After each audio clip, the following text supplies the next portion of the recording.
আবারও খালামণি হয়ে গেলাম। দিন দিন বয়স বেড়েই চলেছে, কখনো বড় মা কখনো খালামণি, দেখতে দেখতে কবে জানি শাশুড়ি মা হয়ে যায়। যেই না শুনলাম আমার আরো একটা বাবা এসেছে, সো রাজশাহী থেকে টান মেরে চলে গেলাম নওগাঁতে। খুব অল্প সময়ের মধ্যে যা পেরেছি কেনাকাটা করেছি বাবুর জন্য। অনেকগুলো কাজ সেরে তারপরে রওনা হয়েছিলাম, তাই রাত হয়ে গিয়েছিল। অ্যান্ড আমি মামিদের সাথে বসে খাওয়া দাওয়া করেছি মেডিকেলে। আপন মানুষদের কাছে পেলে আমি দুনিয়ার সবকিছুই ভুলে যাই। আমার ছোট্টবেলার শৈশবকালের বোন, আমার মামাতো বোন, তার ছেলে হয়েছে আলহামদুলিল্লাহ। এন্ড কেমনে ওয়েট করি বলেন তো, থাকা যাবে এটা শুনে? তাই নিজের কাজগুলো শেষ করে দৌড় মেরে চলে গিয়েছিলাম সফুরা সিল্কে এবং বেবিদের জন্য টুকটাক কিছু জিনিস কিনেছি। এন্ড আমি ভীষণ এক্সাইটেড ছিলাম, তারপরও আমার লেট হয়ে গিয়েছে। মেয়ে বাবু হলে অনেক কিছুই নেওয়ার আছে, বাট ছেলে বাবুদের জন্য কি নিব না নিব ভেবে পাচ্ছিলাম না। বসে বসে আমি ড্রেস পছন্দ করছিলাম, একটা একটা করে নিচ্ছি আর ভাবছি এটা কি ভাল লাগবে। অল্প সময়ের মধ্যে কেনাকাটা শেষ করলাম, দেন রওনা হয়ে যায়। এরই মধ্যে আপনাদের ভাইয়া আমাকে কল করে বলে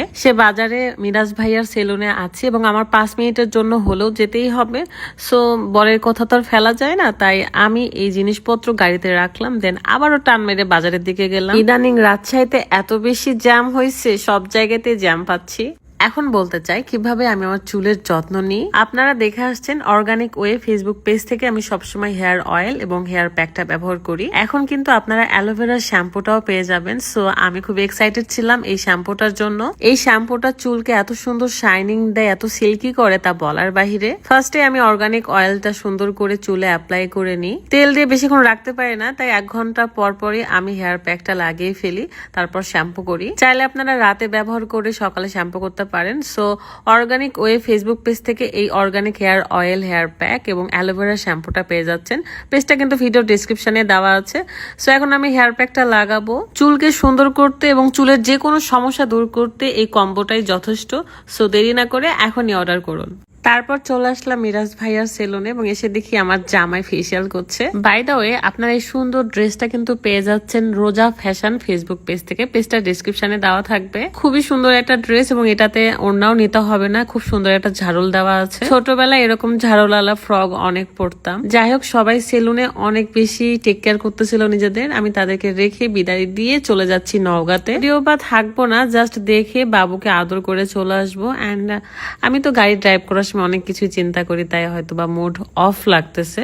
আর এই ছোট্ট মাথায় আসলে অনেক চিন্তা ঘুরে, তো তাই সবসময় আসলে হাসি খুশি থাকতে চাইলেও হয় না। ইদানিং আমি রোজা ফ্যাশন থেকে অনেকগুলো ড্রেস পারচেস করেছি, কারণ সেখানকার ড্রেস কোয়ালিটি ভীষণ ভালো। গর্জিয়াস থেকে শুরু করে পার্টি ড্রেস, রেগুলার ড্রেস আপনি পেয়ে যাবেন। আমার সাথে আমার এক বড় আপু ছিল এবং আমরা দুজন মিলে এসেছি। প্রায় 1.5 ঘন্টা ড্রাইভ করে চলে এসেছি আমি নওগাঁতে। মেইনলি প্রসাদপুর হসপিটালে এসেছিলাম এবং বাবুকে দেখে রাতকে কল দিয়েছি।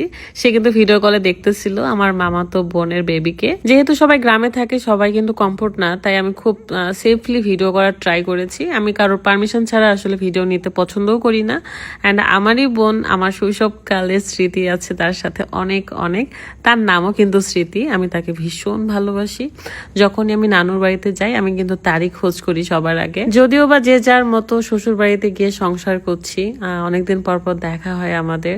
সবচেয়ে বেশি ভাল লাগছিল যে তারা অনেক খুশি হয়েছে। তারা জানতোই না যে আমি আসলে যাব। দেন দেখলাম মামিদের কাছে মজার মজার তরকারি ছিল, তাই ভাবলাম যে বসে একটু খাই। আমার আপন মানুষগুলোর চেহারা দেখলে আমি দুনিয়ার সবকিছুই ভুলে যাই। তাদের সাথে কত গল্প, কত আড্ডা দিলাম, আমার বাবাটাকে আদর করলাম। সবাই আমাদের জন্য দোয়া করবেন, নতুন মা বাচ্চার জন্য দোয়া করবেন যেন সবসময় তারা ভালো থাকে, সুস্থ থাকে। আসার আগে এত এত গল্প করেছি আমার স্মৃতির সাথে যে আমি ভুলে গেছিলাম যে আমার আবার ব্যাক করতে হবে রাজশাহীতে। তো কিছুক্ষণ গল্প করে আমরা আবারও রাজশাহীতে চলে আসি। আর এটাই আমার জীবন, যাওয়া আসা করতে করতে জীবন শেষ। যাই হোক, ভালো থাকবেন সবাই, দোয়া করবেন। আল্লাহ হাফেজ।